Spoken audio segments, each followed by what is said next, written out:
कि दिग्गज tech company ने पाकिस्तान में अपने सारे ऑपरेशन बंद कर दिए। उसके बाद पहले से ही कंगाली की मार झेल रहे पाकिस्तान पर मुसीबतों का पहाड़ टूट गया है। लेकिन माइक्रोसॉफ्ट को यह फैसला क्यों लेना पड़ा, इस रिपोर्ट में देखिए। माइक्रोसॉफ्ट 25 साल बाद पाकिस्तान से वापस जा रहा है। एक ऐसी खबर कि जिसमें इस वक्त जो बात की जा रही थी कि पाकिस्तान में किसी तरीके से फॉरेन इन्वेस्टमेंट आए। पाकिस्तान हम देख रहे हैं कि जो इंसानी रोजगार खतरे की जद में है।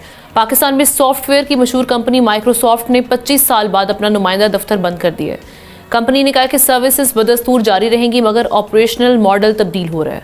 दूसरी तरफ माइक्रोसॉफ्ट ने एक और बड़ी कटौती करते हुए दुनिया भर से 9000 मुलाजमीन को फारिग कर दिया है।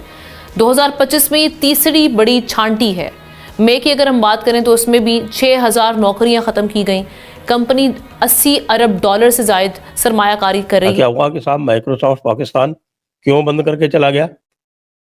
बताया जा रहा है कि माइक्रोसॉफ्ट के दुकान बंद करने के पीछे ऑपरेशन सिंदूर ही है। माइक्रोसॉफ्ट के जाने से ये मैसेज अक्रॉस द बोर्ड चला गया है कि पाकिस्तान सरमायाकारी के काबिल नहीं है। दुनिया की कोई भी बड़ी कंपनी पाकिस्तान में सरमायाकारी नहीं करेगी। जब एक बड़ी कंपनी छोड़ के जाती है तो बाकी कंपनियों को ये मैसेज जाता है कि this country is not good for investment. When he said कि Microsoft is leaving Pakistan, मैंने बोला आए कब थे what the hell is Microsoft doing in Pakistan? Pakistan is the last place where any decent human being should go. ये पता नहीं क्यों बावले पहुंच गए वहां पे माइक्रोसॉफ्ट। अब इनको मजा आ गया जब इनकी बेइज्जती हो गई। और छोड़ा क्यों है माइक्रोसॉफ्ट ने? हालिया सालों में, वर्षों में हमने देखा कि बहुत सारी जो कंपनियां हैं वो इंपॉर्टेंट कंपनियां जो पाकिस्तान को छोड़ के गई हैं। बुनियादी वजह वही है कि यहाँ पे ना कोई पॉलिसी का तसलसल है ना। हम देख रहे हैं कि जो इंसानी रोजगार खतरे की जद में है। पाकिस्तान में सॉफ्टवेयर की मशहूर कंपनी माइक्रोसॉफ्ट ने 25 साल बाद अपना नुमाइंदा दफ्तर बंद कर दिया है। कंपनी ने कहा कि सर्विसेज बदस्तूर जारी रहेंगी, मगर ऑपरेशनल मॉडल तब्दील हो रहा है। दूसरी तरफ माइक्रोसॉफ्ट ने एक और बड़ी कटौती करते हुए दुनिया भर से 9000 मुलाजमीन को फारिग कर दिया है। 2025 में ये तीसरी बड़ी छांटी है। मे की अगर हम बात करें तो उसमें भी 6000 नौकरियां ख़त्म की गई। कंपनी $80 अरब से जायद सरमायाकारी कर रही है और डेटा सेंटर्स पर तवज्जो दे रही है। लेकिन सवाल ये कि क्या मसनूई जहानत की तरक्की इंसानी नौकरियों के खात्मे की कीमत पर होनी चाहिए? माइक्रोसॉफ्ट के इस फैसले के पाकिस्तान पर खुसूसन इसके क्या असरात आएंगे, इसी पर बात करते हैं। हमाद रुहेला एनालिस्ट हमारे साथ मौजूद हैं और कानूनी नुक्ता नज़र भी इस हवाले से वो अपना बयान करते हैं। हमाद बहुत शुक्रिया प्रोग्राम में वक्त देने के लिए। किस तरह से देख रहे हैं और ये वजह क्या बनी बेसिकली? देखिए, बहुत अहम मौजूद है और आपने बहुत सही वक्त पे इसको उठाया है। अगर हम चाहते हैं कि हम मंजिल पे पहुंच जाएं, जिसका हम दावा आजकल कर रहे हैं कि टेक्नोलॉजी और डिजिटल टेक्नोलॉजी की वजह से हम बहुत आगे जाएंगे, ये हमारी इकोनॉमी को बहुत बेहतर करेगा। अगर हम वाकई चाहते हैं कि ऐसा हो जाए तो फिर हमें इन टॉपिक्स को न्यूज हेडलाइन से बाहर निकालना पड़ेगा। इन सिलसिले में हमें अपने आप को सवाल करने की इजाजत देनी पड़ेगी। हमें देखना पड़ेगा, पूछना पड़ेगा अपने आप से कि हम सही सिम्त पे जा रहे हैं, क्या हम सही सिम्त की तरफ रवाना है या नहीं। खास तौर पर हमें ये देखना पड़ेगा कि ये जो ग्लोबल टेक जाइंट्स हैं, ये हमें किस नजर से देखते हैं।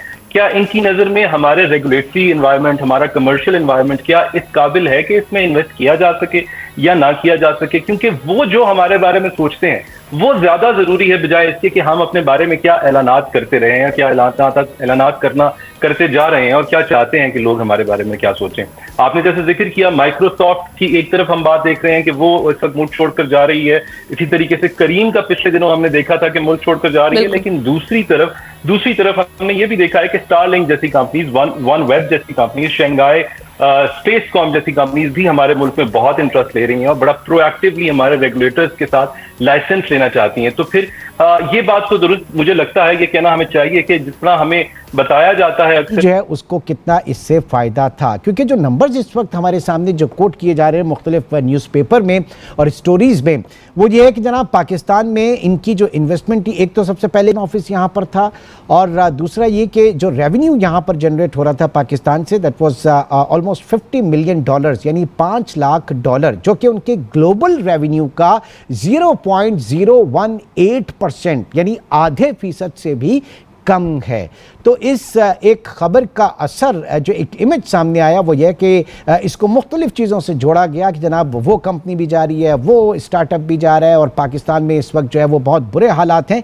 इस तरह की चीज़ें जो है वो सामने आई। हकीकत क्या है ये हम जानेंगे। हमारे साथ इस वक्त ज़ुहैब खान जो कि साबिक चेयरमैन हैं पाशा के, पाकिस्तान सॉफ्टवेयर हाउस एसोसिएशन के, इस वक्त कोलालमपुर से हमारे साथ मौजूद हैं। ज़ुहैब खान, बहुत शुक्रिया आपके वक्त का। सबसे पहले तो मैं जानना चाहूँगा कि पाकिस्तान में माइक्रोसॉफ्ट अपने तमाम ऑपरेशंस बंद कर रहा है और 25 साल बाद वापसी है। हकीकत क्या है इस कंपनी की यहाँ पर इन्वेस्टमेंट के हवाले से? जी, अस्सलाम वालेकुम। बहुत बहुत शुक्रिया आज टीवी का और इस सब्जेक्ट पे बात करने का। मुझे तो अभी तक ये नहीं समझ में आ रहा है कि माइक्रोसॉफ्ट के 9000 एम्प्लॉइज़ ग्लोबली इन्होंने फैसला किया है टर्मिनेट करने का।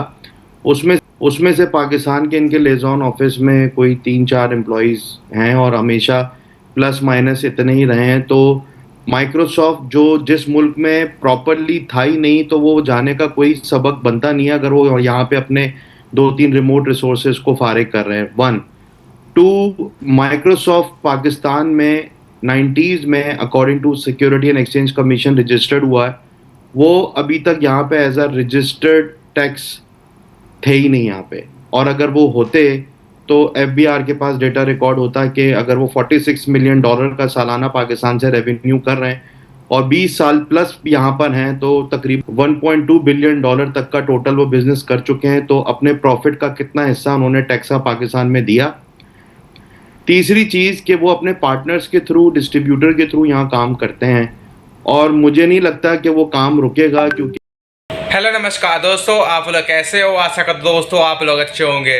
दोस्तों आप लोगों ने वीडियो देखा होगा दोस्तों कि माइक्रोसॉफ्ट को जो बिल गेट सीईओ है वो पाकिस्तान से वो बंद कर दिया। पाकिस्तान में जितने भी सर्विस है उसका जो ब्रांच था वो बंद कर दिया और बोला है कि यहाँ के नेता लीडर है वो करप्शन है, वहाँ के ब्यूरोक्रेटी जितने लोग हैं सब मदरसा छाप है, कोई भी किसी को अकल नहीं है, जो मर्जी आए हंगामा करना चालू कर देता है, किसी को नुकसान कर देता है। दोस्तों आप लोगों ने वीडियो देखा होगा कि पहले KFC का विरोध करते हुए वहाँ के दुकान को, वहाँ के शोरूम को लूट लिया, कपड़ों लूट लिया, बहुत सी बातें हुआ था और कह रहा है कि भाई इंडिया और पाकिस्तान के जो बीच जंग हो रहा था तो पाकिस्तान इसमें सेफ नहीं है, क्योंकि इंडिया के टारगेट पाकिस्तान पे बिल्कुल सटीक हो रहा है। वहाँ पे बहुत घाटा हो गया है, हमने बहुत बड़ी गलती कर दी यहाँ पे लगाने पर। पाकिस्तानी मीडिया रो रहा है, बोला भाई ये इंडिया ने करवाया और इंडिया ने के दबाव से बिल गेट यहाँ से भागा है, हमारा कारोबार बेकार हो जाएगा, हम कहाँ जाएंगे, हम रोज़गार हमारा पास बड़े विदेशी कंपनी है वो लोग हमारे पाकिस्तान से भाग रहे हैं। क्यों? क्योंकि यहाँ पे जो आतंकवादी देश है वो आतंकवाद को कंट्रोल नहीं कर पा रहा है, हमेशा कुछ न कुछ वहाँ पे दंगा फसाद होता रहता है। इसी बात के लेकर ब्रिगेड ने वहाँ के बाइकआउट किया है। दोस्तों आपको वीडियो अच्छी लगे तो वीडियो को लाइक कर देना, अगर चैनल पर पहली बार है तो सब्सक्राइब करना। धन्यवाद।